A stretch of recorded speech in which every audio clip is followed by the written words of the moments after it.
12월 24일 화요일, 오늘도 하나님의 말씀으로 이 하루를 시작하시는 여러분들, 특별히 이번 성탄에 여러분과 여러분의 가정에 임마누엘 주님의 영광이 함께 하시기를 바랍니다. 오늘 우리에게 주시는 하나님의 말씀은 누가복음 1장 46절부터 56절까지 있는 말씀입니다. 제가 이 말씀을 봉독하겠습니다. 마리아가 이르되 내 영혼이 주를 찬양하며 내 마음이 하나님 내 구주를 기뻐하였음은 그의 여정이 비천함을 돌보셨습니다. 보라, 이제후로는 만세의 날을 복이 있다 일컬으리로다. 능하신 이가 큰 일을 내게 행하셨으니 그 이름이 거룩하시며 긍휼하심이 두려워하는 자에게 대대로 이르는도다.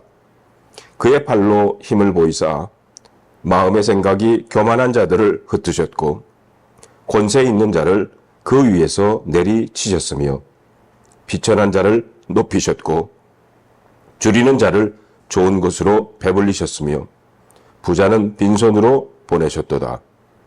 그 종 이스라엘을 도우사 긍휼히 여기시고 기억하시되 우리 조상에게 말씀하신 것과 같이 아브라함과 그 자손에게 영원히 하시리로다 하니라. 마리아가 석 달쯤 함께 있다가 집으로 돌아가니라. 오늘 저와 여러분에게 주시는 하나님의 말씀입니다. 기도하겠습니다. 하나님 감사합니다. 오늘 이 말씀 가운데 우리 주님께서 우리에게 들려주시는 하나님의 음성을 함께 듣는 이 시간 되게 하여 주시옵소서. 우리 주 예수 그리스도의 이름으로 간절히 기도하옵나이다. 아멘. 오늘 본문의 말씀은 우리가 잘 아는 마리아의 찬양입니다. 그래서 마리아가 무엇을 찬양했는지, 그리고 그것이 우리에게 주는 교훈이 무엇인지를 여러분들과 함께 살펴보기를 원합니다. 첫째로 마리아는 하나님이 마리아에게 하신 일을 찬양했습니다. 마리아의 찬양에는 구약의 여러 말씀들이 담겨져 있습니다. 이것은 마리아가 구약 성경을 잘 알고 있었고 하나님의 약속인 메시아를 기다리고 있었음을 보여주고 있는 것입니다. 마리아는 하나님의 약속을 기다렸고 하나님을 찬양하고 있습니다. 우리 46절, 47절을 다시 보겠습니다. 마리아가 이르되 내 영혼이 주를 찬양하며 내 마음이 하나님 내 구주를 기뻐하였음은. 여기 보면 46절과 47절의 말씀이 서로 병행하고 있는 것을 알 수가 있습니다. 내 영혼이 그리고 내 마음이 주를, 하나님의 내 구주를 그리고 찬양하며 기뻐한다고 했습니다. 이렇게 46절과 47절은 하나로 묶여줄 수가 있습니다. 마리아는 이렇게 짝을 지어 반복함으로 지금 부르는 찬양의 성격을 더 분명하게 표현하고 있다는 것입니다. 특히 내 영혼이, 내 마음이라고 반복한 것은 이 찬양이 개인의 마음속 깊은 곳에서 우러나온 것임을 강조하고 있습니다. 쉽게 말하면 바로 내가 주를 찬양합니다 라고 표현할 수 있습니다. 마리아는 개인적인 감사와 기쁨으로 찬양을 시작하고 있는 것입니다. 그래서 마리아는 자신에 대한 표현을 반복해서 말합니다.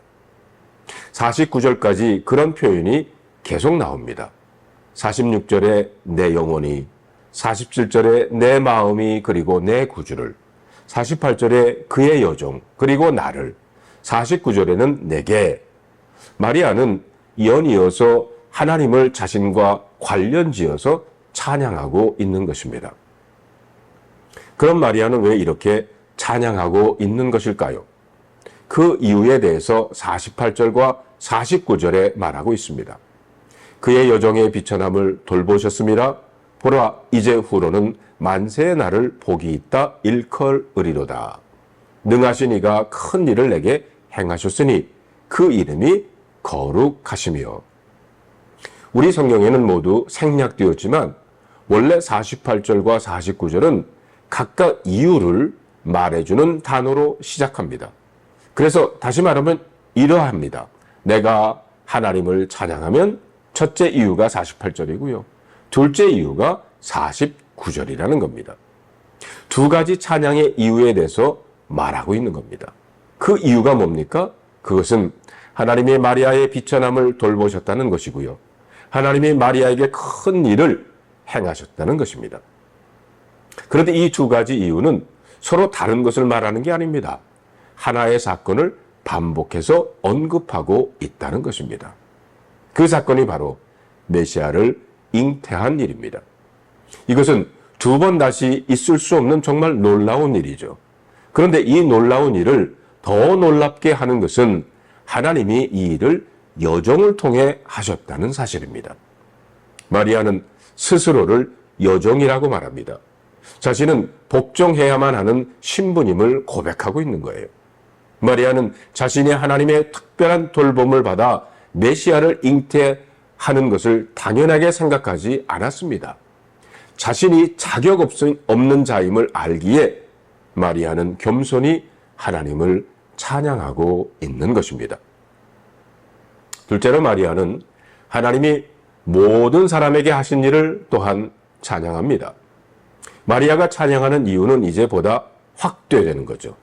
50절부터는 나뿐만이 아니라 모든 사람에게로 찬양의 초점이 바뀌고 있습니다. 50절에 보면 긍휼하심이 두려워하는 자에게 대대로 이르는도다. 마리아의 관심은 자신으로부터 시작되어서 모든 사람들에게로 이어지고 있습니다.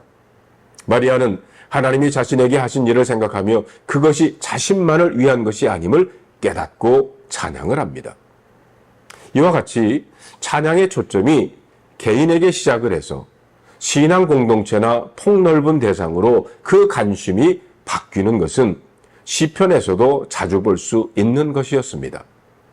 51절, 52절을 보면 그의 팔로 힘을 보이사 마음의 생각이 교만한 자들을 흩으셨고 권세 있는 자를 그 위에서 내리치셨으며 비천한 자를 높이셨고 53절에 줄이는 자를 좋은 곳으로 배불리셨으며 부자는 빈손으로 보내신다는 겁니다. 마리아는 하나님이 하신 일을 통해서 하나님이 어떤 분이신지를 알고 그 하나님께서 다른 사람에게 하시는 일을 말하고 있습니다. 다시 말하면 하나님이 행하시는 일은 단지 마리아 자신이 아니라 하나님을 두려워하는 모든 자에게 주어진다는 겁니다. 마리아 자신도 그 많은 사람들 중에 하나일 뿐을 고백하고 있습니다. 마리아는 하나님께서 자신만이 아니라 모든 사람에게 주권적으로 역사하시는 분임을 선언하고 있는 것입니다. 그래서 하나님이 크신 능력으로 역사하신다는 것을 51절에 그의 팔로 힘을 보이셨다고 그랬어요. 하나님께 팔이 있을까요? 이것은 하나님의 능력을 나타내는 시적인 표현입니다. 하나님이 마치 사람인 것처럼 비유적으로 그분의 행하심을 표현하고 있는 것입니다. 셋째로 마리아는 하나님이 이스라엘에게 하신 일을 찬양합니다. 이제 마리아는 자신의 찬양의 마지막 단락에서 자기 민족 이스라엘을 돌아봅니다. 오래전 아브라함과 그 자손에게 약속하신 말씀을 기억하면서 하나님의 신실하심을 찬양하고 있는 것입니다. 54절, 55절을 봅시다. 그 종 이스라엘을 도우사 긍휼히 여기시고 기억하시되 우리 조상에게 말씀하신 것과 같이 아브라함과 그 자손에게 영원히 하시리로다. 여기서 이스라엘을 특별히 종이라고 언급을 합니다. 이것은 이스라엘이 하나님의 백성으로 하나님에 의해서 선택되었다는 것을 말해 주는 것입니다. 하나님께서 자신의 종 이스라엘을 택하시고 그들을 도우십니다. 도우신다고 하는 이 단어는 꼭 붙잡아 준다라는 의미를 가지고 있습니다. 능하신 이가 권능의 팔로 그 종 이스라엘을 꼭 붙들고 계신다는 겁니다. 이것은 그리스도를 통해서 이 말씀이 성취됨을 가리키는 것으로 하나님이 자기 백성을 위해서 일하신다는 것을 말하는 겁니다. 이스라엘의 소망은 그리스도 안에서 이루어질 것입니다. 오늘 본문에서 하나님께서 제게 주신 한 단어는 54절에 기억하시되입니다. 하나님이 기억하신다는 겁니다. 기억한다는 이 말은 돕는다는 말과 서로 연결이 됩니다. 하나님이 기억하시기 때문에 이스라엘을 돕는다는 겁니다. 하나님이 약속을 기억하시고 그것을 지키시는 분이시기에 그것에 근거한 일을 하신다는 말입니다. 성도 여러분, 하나님께서는 하나님의 백성인 여러분을 기억하시고 오늘도 도우십니다. 우리들도 마리아처럼 그 주님을 찬양하는 삶이 되기를 주님의 이름으로 축원합니다. 기도하겠습니다. 하나님, 오늘 이 마리아의 찬가가 우리 모두의 찬양이 되게 하여 주시옵소서. 지금도 우리를 기억하시고 돌보시는 그 하나님을, 우리의 입술을 모아서 그 하나님을 찬양하는 오늘이 되게 하여 주시옵소서. 우리 주 예수 그리스도의 이름으로 간절히 기도하옵나이다. 아멘.